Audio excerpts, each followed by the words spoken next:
Bienvenue dans ce tirage, mon premier tirage de 2026. Il y a eu tellement de choses qui se sont passées. D'accord. Alors, je vais essayer de tirer des cartes pour vous. On va voir un peu l'énergie.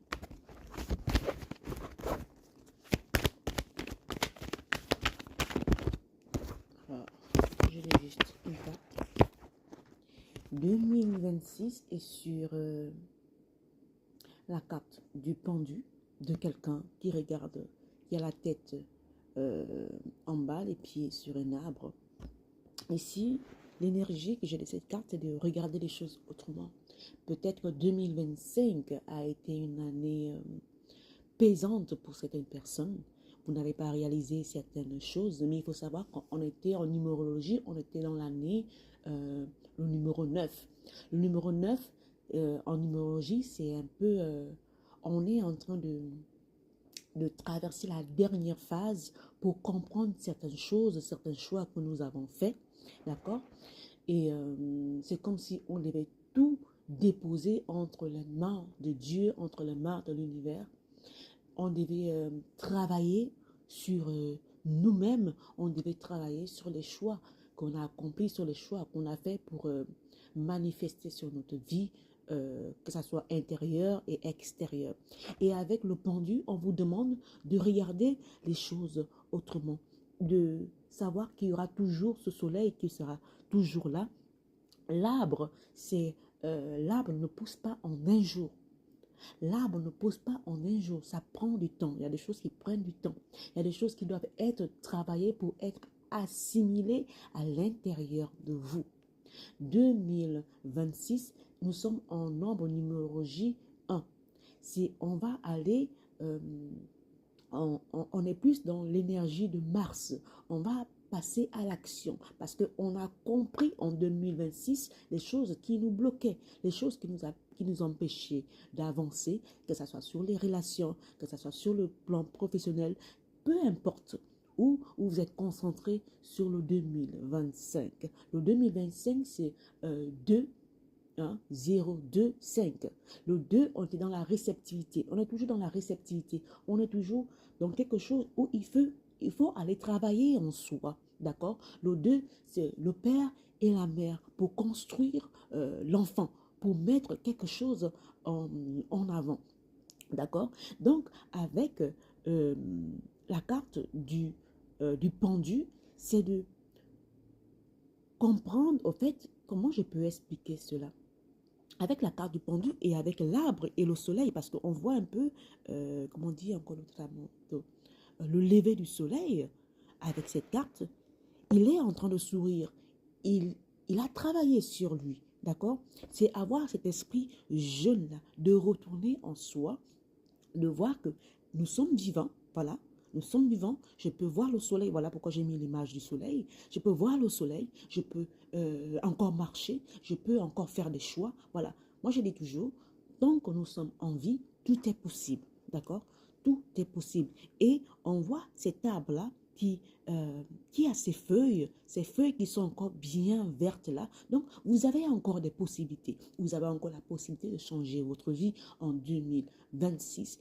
Tout n'est pas fini tant que vous êtes en vie. Si vous avez la possibilité de marcher, faites-le. Si vous avez la possibilité de parler, faites-le. Si vous avez la possibilité de créer quelque chose, faites-le. Parce que si vous ne passez pas à l'action, vous n'allez pas récolter ce que vous voulez. Vous n'allez pas récolter ce à quoi vous avez travaillé, ce à quoi vous avez réfléchi parce que vous êtes entré en mode ermite. D'accord? En 2025, 2026, c'est là pour vous dire que vous avez la possibilité de changer les choses. D'accord? On va tirer une autre carte. Et voilà. Et on voit des papillons.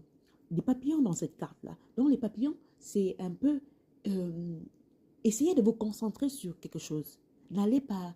Vous voyez le papillon quand il vole, il va d'une fleur à une autre. Voilà. Elle va où elle va. D'accord? Vous devez comprendre que vous n'êtes pas un arbre. Vous êtes un être humain sur cette terre. Vous n'êtes pas un arbre. Vous avez la possibilité de vous déplacer. Vous avez la possibilité de faire un choix. Vous avez cette possibilité de prendre une décision et de vous concentrer dessus. Et on va beaucoup aussi parler de discipline. de vous concentrer sur une chose et de avancer. D'accord?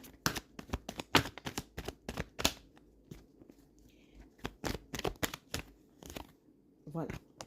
Oui, ça se voit parce qu'on a le 4 de coupe. On se voit que vous êtes en train de traverser une phase et vous avez l'impression que tout est fini. Vous avez l'impression que vous avez tout fait. Et ce que je vais vous expliquer ici, c'est que chacun a son chemin de vie.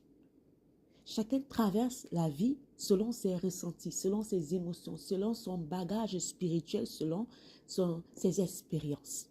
D'accord? Arrêtez de vous concentrer sur autrui. Concentrez sur vous, sur vous. Vous vous concentrez trop sur des choses qui sont finies, sur les choses que vous ne pouvez pas avoir là maintenant. Vous vous concentrez sur les choses que les autres peuvent faire. Mais vous, qu'est-ce que vous pouvez faire? Vous, qu'est-ce que vous pouvez améliorer? Parce qu'avec le 4 de coupe, vous avez encore une coupe. Mais vous vous concentrez sur des choses qui sont finies, sur des relations qui sont finies. Pourquoi vous ne vous concentrez pas sur la carrière que vous voulez là maintenant, sur le changement que vous voulez là maintenant, sur la décision que vous... Des fois, il ne suffit pas quelque chose de waouh, non. Avec la coupe qui est encore debout là, pourquoi vous ne vous concentrez pas sur la coupe, sur les choses, sur les acquis que vous avez, sur vos expériences? Vos expériences, c'est votre histoire. C'est votre histoire à vous. Vous n'avez pas vécu la vie selon autrui, selon les autres. C'est votre histoire à vous. Utilisez vos expériences pour avancer dans votre vie. Utilisez vos expériences pour améliorer votre vie, pour améliorer votre santé, pour améliorer votre bien-être. C'est votre histoire, c'est votre expérience. D'accord? Parce que vous avez encore la coupe, arrêtez, vous avez encore une coupe debout, arrêtez de vous concentrer sur ce qui a été détruit, sur ce que vous ne pouvez pas arranger, sur ce que vous n'avez pas le contrôle dessus. D'accord? Vous n'avez pas le contrôle sur les autres, vous n'avez pas le contrôle sur certaines choses. Concentrez-vous sur les choses où vous avez le contrôle. C'est sur vous-même, sur vos émotions, sur votre bien-être, sur votre santé, sur votre développement personnel. Je n'ai pas envie de me répéter. D'accord? Prenez deux cartes. Voilà. Oh, j'aime ça. Le 4 de bâton et le 3 de bâton. Ici, vous avez... lorsque vous allez commencer à vous concentrer sur vous, lorsque vous allez prendre conscience de qui vous êtes, vous allez récolter tous ces biens. Mais ça ne va pas venir en un jour parce que l'arbre ne pousse pas en un jour. Il y a des choses qui prennent du temps. Chaque chose que vous allez faire à partir de maintenant, c'est quelque chose que vous allez mettre dans votre bagage d'expérience, de bien-être, d'amélioration, de développement personnel. Et avec le 3 de bâton, vous avez besoin de collaboration, vous avez besoin de gens qui vont vous accompagner. Mais tout partira de vous, à l'intérieur de vous. Parce que si vous ne faites pas le choix que chaque décision, c'est ma responsabilité, vous allez divaguer partout, comme ce papillon qui va d'une fleur à une autre. Voilà pourquoi on vous demande de voir les choses autrement, de vous concentrer sur ce que vous avez là maintenant, d'aller chercher les choses qui vont améliorer votre vie, votre santé, votre bien-être, vos relations, peu importe dans la situation que vous êtes en ce moment, vous avez la possibilité de vous améliorer. Vous avez la possibilité de faire entrer, de choisir les personnes qui vont entrer dans votre vie. D'accord? Voilà. Parce qu'il y a le diable qui est là, qui peut vous empêcher. Attention à votre sexualité. Attention à votre sexualité. Le sexe, c'est l'énergie la plus puissante pour créer les choses. C'est l'énergie la plus puissante pour créer les choses. Donc, concentrez-vous sur votre vitalité. D'accord? Bonne année 2026 pour travailler sur vous, pour vous concentrer sur vous et surtout, et de la pêche. Prenez soin de vous. Au revoir.